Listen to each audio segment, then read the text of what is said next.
योगी PM Modi को gift करेंगे 2024 की जीत। फॉर्मूला तय हो चुका है, पीएम ने टास्क दे दिया है। क्या है योगी आदित्यनाथ के 700 दिनों का प्लान? कैसे पूरा होगा 75 प्लस का टारगेट? प्लान ऐसा जबरदस्त है कि यूपी में अगले 20 साल तक बीजेपी को कोई हिला भी नहीं पाएगा अगर हूबहू लागू हो गया तो। 25 तारीख से लेकर 27 तारीख तक इन 48 घंटों में जो भी हुआ है, जैसा भी हुआ है, वो साफ साफ बता रहा है कि योगी आदित्यनाथ अपना टास्क पूरा करने की जल्दी में है। उनकी नजर में 700 दिनों का टारगेट फिक्स है। सबसे पहले 48 घंटों में 700 दिनों के प्लान का ट्रेलर कैसे दिखा, इसे सिर्फ 2 मिनट में समझिए, जिसके जरिए बीजेपी 75 प्लस का टारगेट पूरा करने जा रही है। और हो सकता है कि बीजेपी विरोधियों को लगे कि अभी तो 2 साल बचा हुआ है, हमारी रिपोर्ट शायद जल्दी हो, लेकिन बीजेपी की यही तो खासियत है।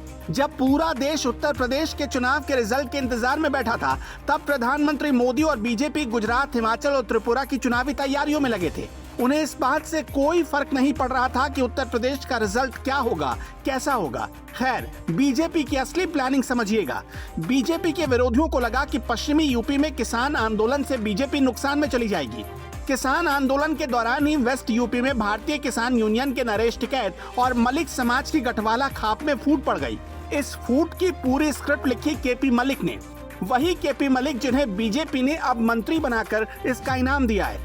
केपी मलिक गठवाला खाप से जुड़े हैं और शामली के रहने वाले हैं। बीजेपी के खिलाफ जाटों की नाराजगी कम करने में केपी मलिक की फैक्टर रहे, जो भारतीय किसान यूनियन के खिलाफ वेस्ट यूपी में माहौल बनाने में कामयाब हुए।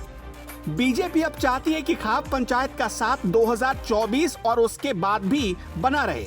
एक मीडिया रिपोर्ट की माने तो बीजेपी पहले चाहती थी कि बागपत के विधायक योगेश थामा को मंत्री बनाया जाए, लेकिन भविष्य में किसानों के आंदोलन के मद्देनजर केपी मलिक पर भरोसा आकर टिक गया। पूरा उत्तर प्रदेश जानता है कि मैनपुरी समाजवादी पार्टी का गढ़ है, लेकिन इस बार मैनपुरी की हवा में भी बीजेपी के एक योद्धा ने सुराख कर डाली।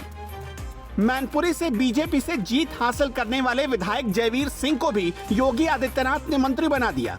बीजेपी मैनपुरी और फिरोजाबाद में संगठन में नई ऊर्जा भरना चाहती है और मुलायम के गढ़ से समाजवादी पार्टी को पटकने वाले जयवीर सिंह को इसी का इनाम मिला है। मैनपुरी में बीजेपी को जीत दिलाने वाले जयवीर की राजनीति कांग्रेस से शुरू हुई। पहले प्रधान बने, फिर ब्लॉक प्रमुख बने। 1993 में मैनपुरी के घिरोट सीट से चुनाव लड़े, 2012 में करहल से चुनाव लड़े, 2015 में बीजेपी में आए, 2017 में सिरसागंज से चुनाव लड़े और हर बार हारते गए। 2022 में मैनपुरी सदर से चुनाव लड़े और अच्छे खासे अंतर से जीत गए। कभी कोई सोच भी नहीं सकता कि मुलायम के गढ़ में समाजवादी पार्टी हार जाएगी, लेकिन ऐसा हुआ। सहारनपुर से आने वाले धर्म सिंह सैनी बीजेपी छोड़कर चले गए तो उनकी भरपाई बीजेपी ने सहारनपुर के जसवंत सैनी को मंत्री बनाकर पूरा कर लिया।